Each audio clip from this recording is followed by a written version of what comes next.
Well, hello there. This is Jay Conner, the Private Money Authority. Welcome to another episode of Real Estate Investing with Jay Conner. You may be watching right now on the live stream on our YouTube channels or on our Facebook live stream, or you may be listening in on iTunes, Google Play, or one of our other channels. And wherever you are tuning in from, I'm excited you are here for this episode because today's episode is titled, Do Not Do This Deal. Do not do this deal. Subtitle 112 Charles Street. The reason I want to bring you this episode is because this episode and story actually reminds me of the very popular Kenny Rogers song, which is titled Know When to Hold 'Em and Know When to Fold 'Em. And I'll tell you my experience in real estate investing, if you don't know when to fold your cards and walk away from a play or walk away from a deal, that can be so much more expensive than the actual profit that you could be making on a deal. I mean, some of the most important lessons that I've learned since investing in single family houses since 2003 and rehabbing over 400 houses is that you need to know when to walk away. Do not fall in love with a deal just because, I might be having a deal. In fact, this story I'm going to share with you on 112 Charles Street, when you first look at the numbers in this deal, it looks like there's a spread of a potential $100,000 in this deal. But when you analyze the deal and you do your due diligence and you follow the steps that I'm going to lay out to you right now, step by step, you will see how this has not got a potential of $100,000 profit, but in reality, it's got a loss of over $20,000 when you analyze the numbers.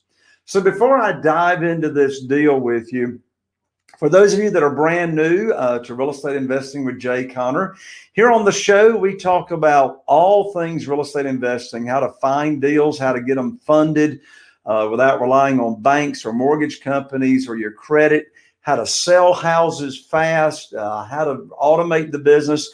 And here on the show, I have amazing guests most of the time. We talk about all kinds of real estate. We talk about storage units, we talk about land deals, commercial deals, single family houses, and everything that relates. Now, if you happen to be, by chance, be tuning in on the live stream right now, go ahead and tell us where you're tuning in from right now. Type in your city and state and say hello to everybody. Leave a comment, leave a question. As I go through this deal, if you got any questions and you're actually tuning in live, go ahead and type in your questions and I'll get your questions answered. And if by chance you are listening to the show either on iTunes or Google Play, be sure to subscribe, rate, and review on iTunes. I really appreciate you subscribing. Also, if you are watching on YouTube, be sure and subscribe and tap that little bell so that when we go live, you'll be notified and not miss out on Real Estate Investing with Jay Conner, the guests that I have on here, and the fantastic information and training that we provide absolutely for free in this world of real estate investing and education. By the way, if you would like to, hey, Rob from Greenville, North Carolina, glad to have you on. If you would like to get plugged into funding for your real estate deals without relying on banks or credit or mortgage companies, I've got a free online class waiting for you to go to at the end of the show. You can head right on over to www.jayconner.com/money podcast. That's Jay Conner, JayConner.com/money podcast. And on that training, it's only about an hour long. I'll reveal the 5 easy steps. It is from going from zero funding to having in the hundreds of thousands of dollars in funding right away, very quickly, again, without relying on credit, banks, mortgage companies, or your experience. All right, let's go ahead and jump in to this case study. This is a deal that I just, within the last few days, I said, no, this is not a deal. So let's dive in and why, and the lessons that you can learn from it. So first of all, 112 Charles Street. By the way, for all of you thinker brains that like spreadsheets, yes, I actually have a spreadsheet to share with you today on this deal, the numbers and etc. I know that's going to make you super happy. So this deal, how did I find this deal? Where did this lead come in from? Okay, this lead, 112 Charles Street, came in from a Facebook ad. Facebook ads. And yes, today, Facebook ads are one of my most consistent lead sources that I have on off-market properties. Now, what I mean by off-market properties, these deals that are coming in that I'm getting the most profit on are not in the multiple listing service. In today's market, too much competition. The bank-owned properties, they're wanting to list these properties at too high of a price. And it's simple. I understand it. Supply and demand. I mean, right here in Eastern North Carolina, in my hometown, Newport, zip code 28570. It's got about 25,000 people in that zip code. There are less than 10 houses on the market priced under $200,000. And I'm talking a 1,300 square foot single family house. And our months of inventory on the market is only 2.4 months. What that means is if nobody puts their house on the market in the next 2.4 months, we're going to be sold out, have no inventory. As of last week in that zip code, there were only 152 houses on the market, and over 90 of them are under contract to cash out. I've got 3 houses right now under contract to cash out. One of them I just put on the market this past weekend, and this morning it is under contract at full price offers. So the reason I share that with you is that's why we cannot rely on homes or houses or properties in the multiple listing service to find our deals. We've got to have marketing in place for off-market houses. What's an off-market house? That is simply a property that a owner or a seller does not have it listed in the multiple listing service. And quite frankly, they may not even know that they are actively seeking to sell the property. They don't have it listed in the multiple listing service. So here, 112 Charles Street, Facebook ad, my ads come up right in their news feed, in people's Facebook news feed. And there it is, a picture of me holding a yellow bandit sign that says, I buy houses fast for cash. People respond to that ad. They fill out their information.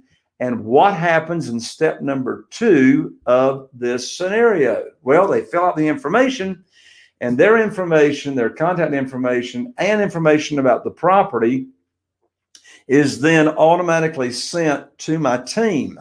Well, who's on my team?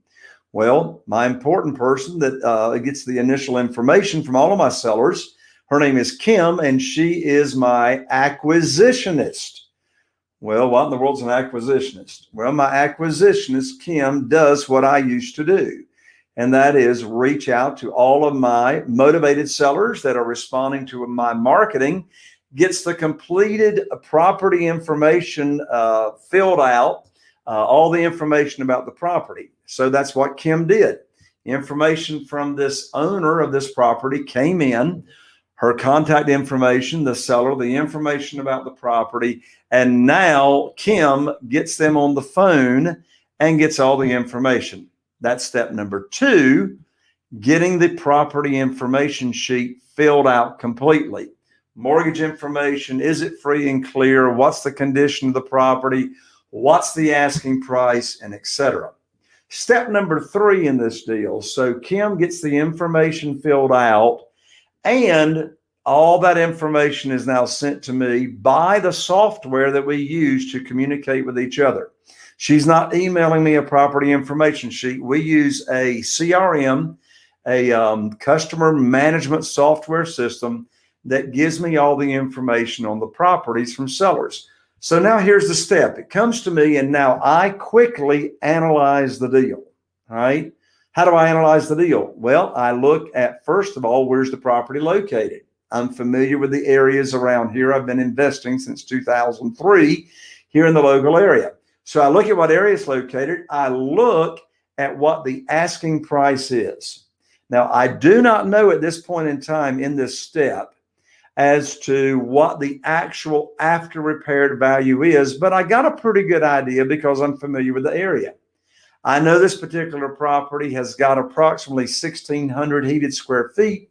I know it's going to be worth, in the area it's located, somewhere around $200,000 or so if it's in excellent condition.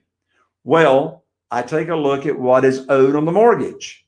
In this particular scenario, 112 Charles Street, the seller owes $105,000. Her asking price is $115,000, which is $10,000 more than the payoff, the mortgage information. Now, in this case, it's a motivated seller, and the seller is willing to give us the mortgage information. Now, don't miss this. Whenever there is a mortgage and there's money that's owed on the property, my immediate thought is, can I buy this property subject to the existing mortgage? There's a mortgage. Is there a possibility that the seller will be willing to sell me this property with them keeping the mortgage in their name, me agreeing to make their mortgage payments, and they transfer title or ownership over to my company? That's the first thing I think. Now, bear in mind, this property having a mortgage, I do not have my acquisitionist even talk about the possibility of buying subject to over the phone. The seller is not going to even know what we're talking about over the phone. I reserve the conversation of buying subject to the existing mortgage when we are in person with the seller of that property. So here I am in step 3. I'm analyzing the deal quickly. What do I think is the ballpark after repaired value? How much are they owed on this? How much are they owing? Well, they're asking $115,000. They owe $105,000. So even at $115,000, I'm going, wow, it's probably going to be worth about $200,000. They're asking $115,000. Wow, there's like a huge spread here, or potential spread, even though at this point I do not know what the exact repairs are on the property. So that's step number 3. I do a quick little overview. Does it look like there's a potential deal, a potential spread? Step number 4 in this process is I now want to get my real estate agent's opinion of the after repaired value. How in the world do I do that? All right, bear in mind, we're not going to the property yet. Now, at this point in time, prior to step number 4, I'm communicating with my acquisitionist, and I'm telling Kim, please let the seller know I have reviewed the numbers. It looks like there's a possibility we can do a deal here. We are, in the meantime, going to do a little bit of research on values in the area, and we'll be back shortly to probably schedule an appointment for the team, my team, to go look at the property. So here we are in step number 4. We are now asking my real estate agent for his opinion of ARV, which stands for after repaired value. So what's the definition of after repaired value? In my world, the definition of after repaired value is the home is going to be in absolutely drop dead, gorgeous, ready for Southern Living magazine pictures. I'm talking granite countertops, stainless steel appliances, all new interior paint, new exterior paint if it's paint on the exterior, painting the garage floor with brand new concrete paint, new floor coverings with luxury vinyl plank, new cabinets. Everything is looking and smelling brand new. So you see, my real estate agent knows, because I've been dealing with the same realtor to do my after repaired values since 2004. My realtor knows what kind of condition my home will be in if I buy it and then I get ready to sell it. So there we are, step 4. My acquisitionist asks my realtor for a CMA to get the after repaired value. What in the world is a CMA? A CMA stands for comparative market analysis. So what's my realtor going to do? My realtor is now going to do a CMA, is going to research. You see, I don't do my own CMAs, my lands. Let the people do what they do best and you stay out of the way. I would rather have a root canal than do a CMA and all that detailed stuff. But my realtor loves doing that stuff, has analyzed, and studied hundreds and hundreds of appraisals. He knows what to adjust for, garage, only 2 baths, 1.5 baths, all that jazz. So within 24 hours, my realtor is now going to email me and my acquisitionist the CMA, the comparable market analysis, which is going to assume that this home is going to be in absolute gorgeous condition in the after repaired value condition. So here comes the CMA. I look at it. Guess what? The CMA now says from my realtor that this home at 112 Charles Street has got an after repaired value of, drum roll, $205,000. So I was estimating that the R was going to be somewhere around 200. Now I've got it confirmed, at least based off of close houses in proximity to the subject property. Without my realtor seeing the home yet, it's at $205,000. So let's look at the numbers so far. What we know about this property so far at 112 Charles Street is after repaired value based on comps should be $205,000. We now know also that the seller has told us that they owe $105,000. We also know their monthly mortgage payment is $800 a month. We know the seller's mortgage payment is $800 a month. I already know if repairs are not off the chart, I can get a positive cash flow by charging $1,200 a month to a rent-to-own buyer in this area. I already know I can have a $400 positive cash flow on this property once I get a rent-to-own buyer in it. So we know the after repaired value is $205,000. Prior to my realtor actually going and looking at the property, make sure we don't have any ugly neighbors or, ugly properties next door that would reduce the value. We know the asking price is $115,000. We know the seller owes $105,000. We know the monthly mortgage payment, including insurance and taxes, is $800. We know we can rent it out on rent to own for $1,200. That's what we know so far. Sounds like it's worth going to take a look at it, right? Now, what's the next step? Next step is step number 5. Let's go look at the property. It's now time for the team to go look at the property. Why do we want to look at the property? The objective, the reason we're going to go look is for two sole purposes, 2 reasons. Number 1, estimate repairs. I have no idea yet, really. I have no idea yet as to whether this is a deal. I know it's a potential deal. Look at that spread we're looking at, right? My lands, big potential spread, but I have no idea really if this is a deal because I have no idea what the repairs are. So how are we going to do that? Well, I happen to be in town since we're not traveling very much these days. And so I'm going to go with the team. Who's the team? All right. My team are the following to determine repairs. I'm going to have my contractor go. I'm going to go, and my realtor is going to go. All right. So my acquisitionist schedules this appointment for the team to go now actually look at this property. Bear in mind, we haven't gone to this property. We haven't drove by this property. We're letting the data make the decision as to whether we're even going and looking at this property. Okay. So here we go. Step number 5, we're going to look. So we get to the property. And now we are estimating repairs. The owner of the property, the seller is there, and we look around. Well, come to find out, this property, this house has still got damage to it from Hurricane Florence. which goes back almost 2 years ago. Now, not bad. I mean, it's already had a new roof put on it. It's got a new HVAC, but there's been no cosmetic work on the inside.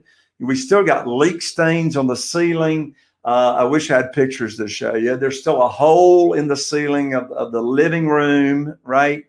So let me just go ahead and cut to the chase.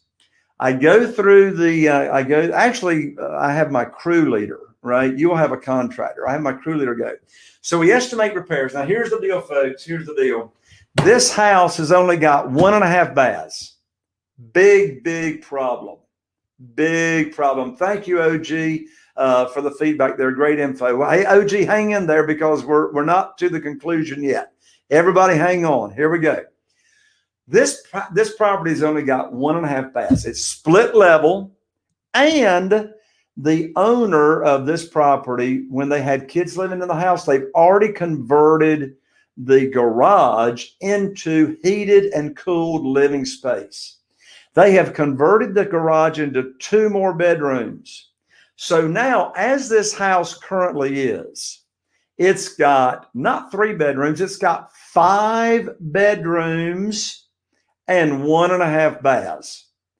Does that sound like a scenario for a disaster in today's market? In our market, it's like nobody wants 1.5 baths. So me and the team, we've got to figure out a way to convert this house to at least 2 full baths. Here's the deal.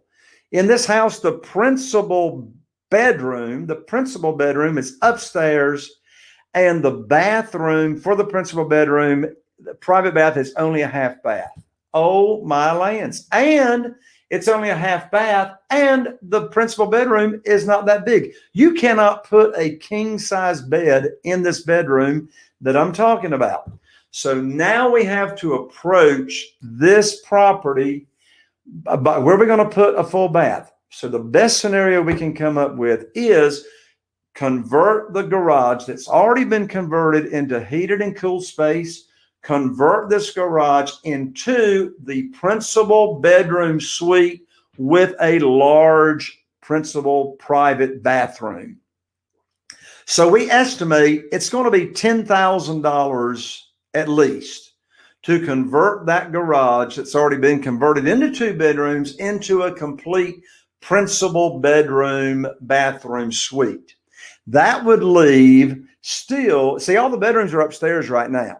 All right. That would still leave 3 bedrooms upstairs with a full bath servicing 2 of the bedrooms, and then 1 of the bedrooms having the half bath. Then there would be a full principal bedroom bathroom suite downstairs. All right. So here's the math. So my crew leader and I, right there on the spot, we estimate $46,000. $46,000. And that's before Murphy shows up. You do know who Murphy is, right? You know who Murphy is. Murphy is a character that shows up in every rehab you do. Sometimes his relatives show up. Grandparents, cousins, sisters. You have all these unexpected expenses. So I always calculate at least $10,000 in unexpected repairs, also known as Murphy repairs. Yes, watch for Murphy in every property. So I'm already at $46,000, not including the unexpected. So let's run the math. By the way, before we run the math, I want to share with you my conversation that I had with the seller of this property before I left the property. And before we leave, I always tell the seller that we're going to do our research and we'll come back to you within 24 hours with our best offer. Now, if you're in a competitive market, you need to make your offer to the seller while you're there, right there in front of them, before your competition shows up and makes an offer. All right. Very, very important. Go under contract right there and then if you can. In my market, there ain't no competition, but in most markets, there is. So listen to this conversation that I had with the seller. I said to the seller, and see, the seller knows nothing about subject to up until this moment. So I'm getting ready to leave the property. I said, we're going to do some more, research. But I said to the seller, I said, in most situations, my sellers that have a mortgage, what we do is we have a traditional closing at the real estate attorney's office, and I will agree to make all of your mortgage payments for you. We're going to transfer title and ownership into my company name, and I will make all your payments for you until I rehab the property and I cash it out. So all of these problems, taxes and insurance and mortgage payments, are now my problem. And so the seller looks at me and says, well, I hadn't thought about that. I wanted to be completely done with this property. I thought you'd be paying for it cash. And I said, well, I am going to put quite a bit of cash into it for rehab, but I'll make your payments. So at the end of that conversation, she wanted to call my real estate attorney and find out about subject to the existing mortgage, which I was glad for her to do. She did, and she let me know, yes, I am willing to sell this house to you subject to the existing mortgage. So why in the world was she willing?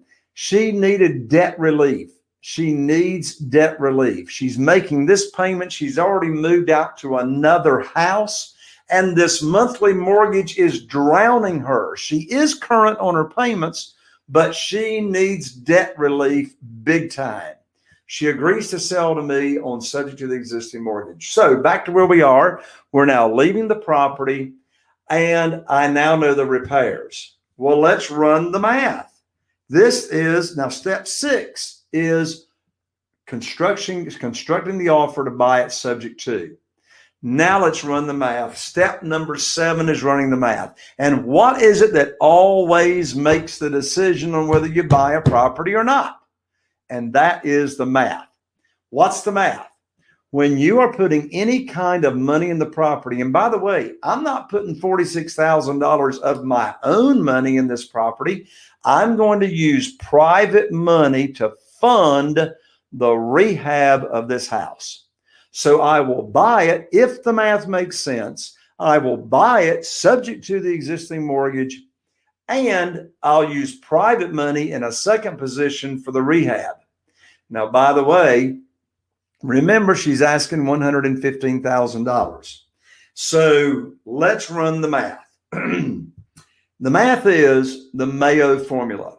What does Mayo stand for? This is the formula you're going to use to decide whether you're going to make an offer and buy the property or not. Here's the Mayo formula, which stands for maximum allowable offer. Mayo formula starts with ARV, the after repaired value. The after repaired value, my realtor now confirms while being at the house that we visited, is $205,000.